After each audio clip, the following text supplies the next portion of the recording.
Hello, it's Constitution Day, September 17th, and I have a short update, and we will go to the Constitution. First of all, let's remember what is in the Preamble. We, the people of the United States, in order to form a more perfect union, establish justice, ensure domestic tranquility, provide for the common defense, promote the general welfare, and secure the blessings of liberty to ourselves and our posterity, do ordain and establish this Constitution for the United States of America. Now, I know there are some foolish people in the US Congress, like former New Jersey Congressman Scott Garrett, with whom I personally had quite an argument about this, who said the preamble of the Constitution is not part of the Constitution. Well, they clearly don't get it.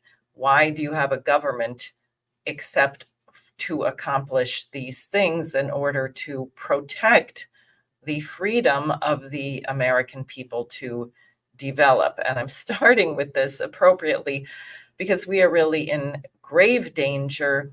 The lunatics have taken over the asylum, and we just narrowly averted a total catastrophe, perhaps because of the phone call from President Putin or somebody to the Pentagon to get the military to override what Tony Blinken and the British Foreign Secretary, whose name is Lammy, but as I've said, should probably be named Wolfie, were doing in Ukraine, trying to get an opening for Ukraine to use long-range missiles from the United States to strike targets deep within Russia. And Putin said correctly that Ukraine doesn't have the technical capability to do this on their own, so that if targets were struck deep inside Russia, it would officially be a war between Russia and NATO, Russia and the United States,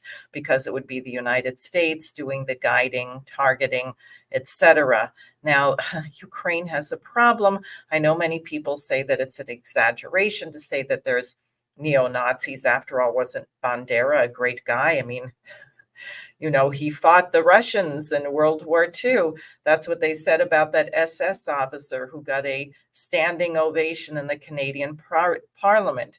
Let me just remind you, here's the Azov Battalion insignia, the Wolfsangel and this sun back here. That should tell you something about their outlook. And it does tell you something also about the character who was trying to assassinate Donald Trump. This is the second attempt.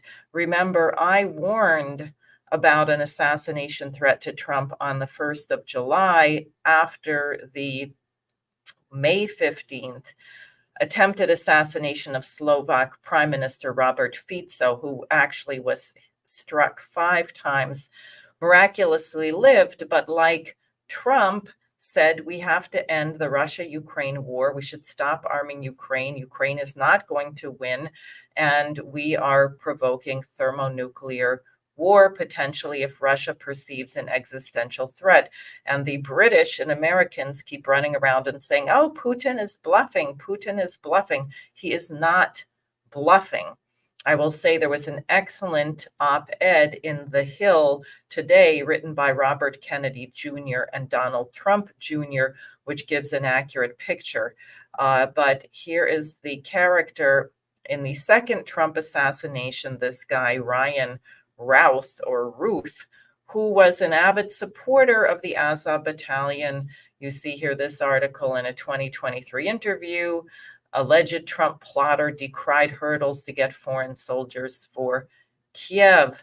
This war against Russia, the Democrats perceive as critical to their re-election efforts. They can't afford to allow Russia to be perceived to have won, which Russia already has, before the November elections.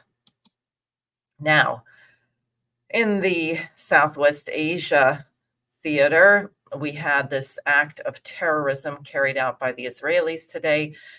Hezbollah hit by a wave of exploding pagers, at least 9 dead, thousands injured. I heard at least 3,000 people were injured by these things, and you see some number of dead. This is really alarming. It is terrorism. It is using AI. And I just want to say that last night we had, I was really honored that Dr. Mark Perlmutter, who had been working in Gaza, he's been interviewed on CBS about what he found in the hospitals in Gaza when he traveled there to do this medical work, that the children particularly were being targeted, that he worked on one infant or toddler who had been struck twice by a high-powered sniper's bullet, first straight through the chest, then second through the head.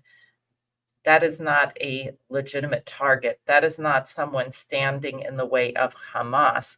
That is a child. That is a war crime. And he said he saw multiple cases like this.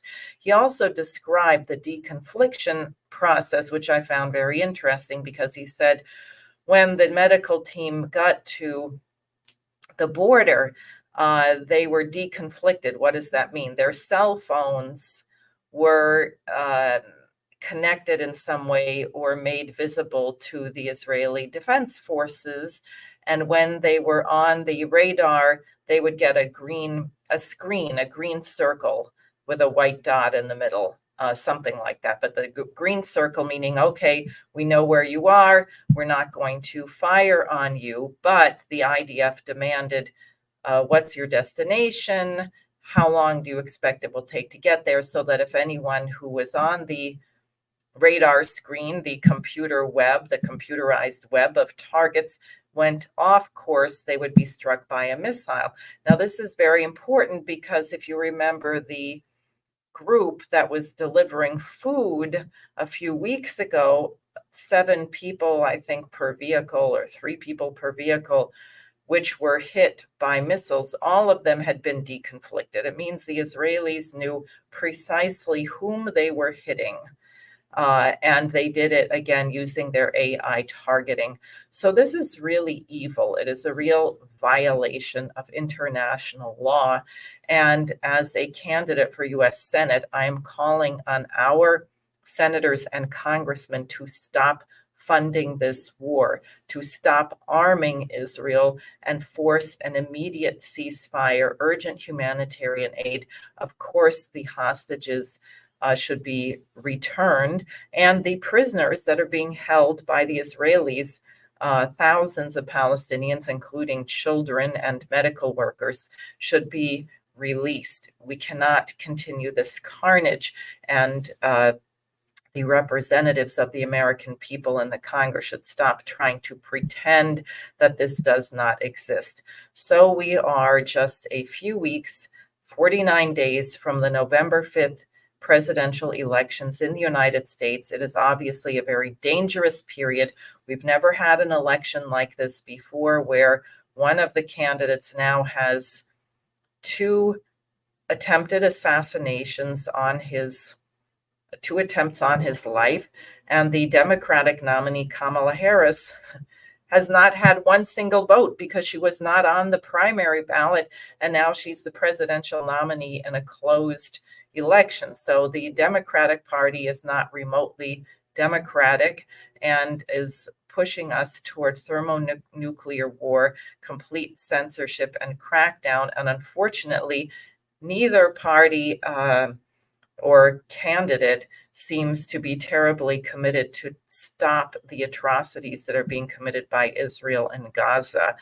But if we don't prevent thermonuclear war and we don't stop the censorship, we will not even have a voice to oppose the terrible policies. So it is my position that Kamala Harris must be defeated no matter what. We must have unity among the peace movements to stop the killing.